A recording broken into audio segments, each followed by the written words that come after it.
Welcome to Top 5 Scary. I'm V, and today we're going to be talking about the top 5 historical figures who encountered UFOs. Number 5, Muhammed Ali. Muhammed Ali is widely known as the greatest boxer and as an American activist. He sadly passed away in 2016. Muhammad reported having several experiences in which he cited extraterrestrial phenomena. He claimed to have seen a massive UFO mothership and that he was watched by extraterrestrials. Timothy Green Beckley wrote a book containing celebrity UFO sightings. Ali was quoted many times within the book, including the quote, "I happened to look up just before dawn, as I often do while running, and there, hovering above us, was this brilliant light hanging as if by an invisible thread. At first I thought it was a beacon projected from a helicopter, but moments later, a similar object passed in front of us." He said that the second UFO had a glowing red trail behind it. He mentioned the flying objects to his trainer, who was nearby. The pair watched the objects appear from behind the skyline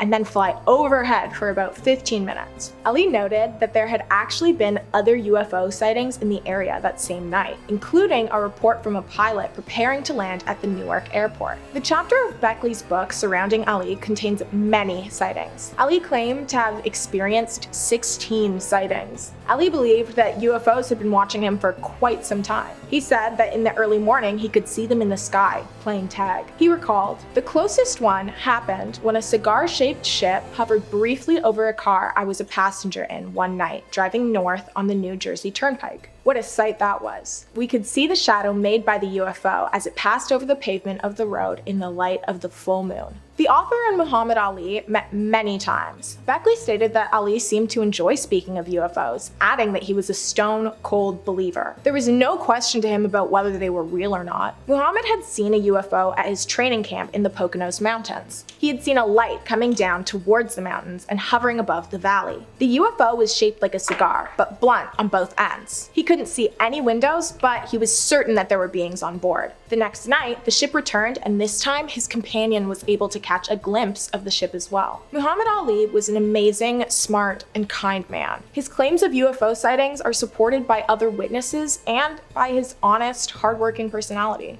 Number 4, Plutarch. Plutarch was a Greek-turned-Roman historian. According to Plutarch, this sighting would take place in 74 BCE, prior to a planned battle. The army of the Roman Empire was marching on the armor of King of Pontus in the region of Phrygia, in the region of Phrygia, where Turkey now stands. However, the two armies never met due to a large flame descending from the sky in between the two marching sides. The two armies took the fiery blaze as a warning sign and decided not to fight. The armies separated and everyone was spared from a battle. Plutarch wrote of the event, which was allegedly cited by thousands of people, describing the fiery object as a molten silver-colored object that resembled a bottle of wine. Many people have since attempted to theorize the origin of the object. People have theorized that the object was a falling meteorite, or something of that nature. But NASA scientist Richard Stuthers explained why it may not have been a meteorite as part of a 2007 antiquity study. He reasons that the molten silver color doesn't quite line up with what scientists would expect to see during a meteor event. People have also been reminded to take the knowledge that ancient civilizations had about astrological phenomena into account, including a long history of recorded meteorite events. If what the armies had seen that day was a meteor, they would have been able to recognize it as such. But according to Plutarch, they didn't,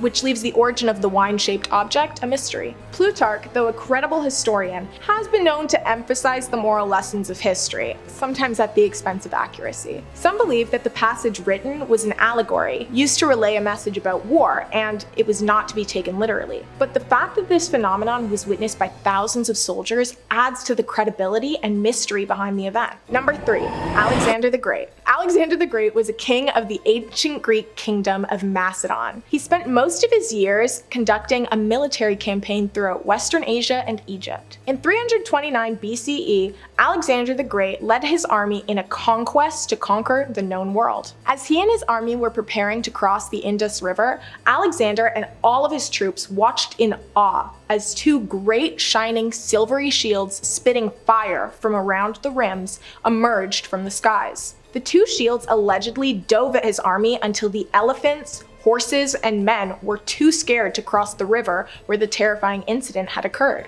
The two flying shields disappeared back into the skies with just as much haste as they had appeared with. 7 years later, while Alexander and his army were attacking a Venetian city in the Mediterranean, both his army and the opposing army witnessed two objects materialize in the sky. One of the objects shot a powerful beam of light at a city wall, which crumbled it to dust. The flying objects appeared, and Alexander's army was able to quickly seize the city, thanking the objects for a helpful contribution of the conquering. Many historians discredit the events as false retellings of an egotistical man, but others dispute them, questioning why the events would even be documented as a part of history if it were untrue. The ancient world has dozens of recorded sightings of extraterrestrial phenomena. Number 2.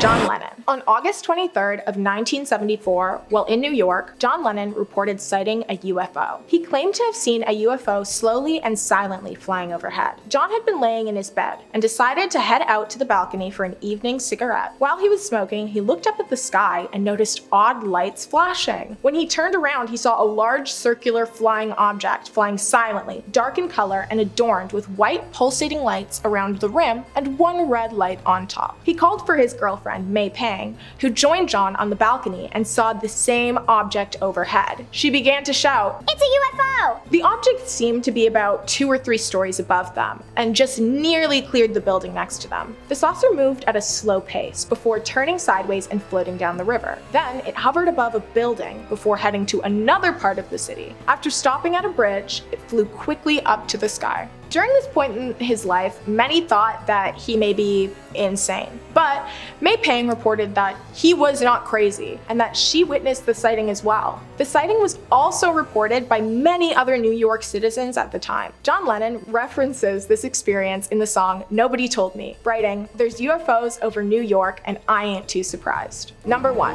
Titus Livius, or Livy. Titus Livy is regarded as one of the most accomplished historians of ancient times. Though his histories do have some mythical influence, his work, The History of Rome, is credited as one of the leading reasons that people today have such a great understanding of ancient Rome. Livy covered the civilization's history, from its founding in 753 BCE all the way to 9 BCE. Though his work has some strange passages, none are as strange as his recollection of the events that took place throughout the Second Punic War. Livy described many sightings of phantom ships flying over the battles in the skies. The first reported instance was in 218 BCE, in the first year of the war. Livy wrote that phantom ships had been gleaming over the sky in Rome. The next year, he wrote that round shields were seen in the sky, but over the city of Arpi. He recorded another sighting of another UFO in 173 BCE as a great fleet of many ships in the sky, flying overhead near the ancient city of Livius. Many have commented on the similarity of the ancient description of flying saucers offered by Livy and the modern-day depictions of flying saucers. Though Livy lived 150 years after the events of the battle, his position as an extremely trusted historian means that his records are widely viewed as accurate and trustworthy. Many people are skeptical about his writings surrounding phantom ships, but his work is regarded as true due to the source of his information. His source was a thoroughly fact-checked and verified archive which was set up during the Roman Republic. A lot of people like to discredit sightings, saying that they're a result of video doctoring or caused by the fast-moving nature of today's media. The fact that sightings have been reported for thousands of years reminds people that extraterrestrial theories are not anything new. They've been around for centuries. Did you know about these sightings? If no, which surprised you most?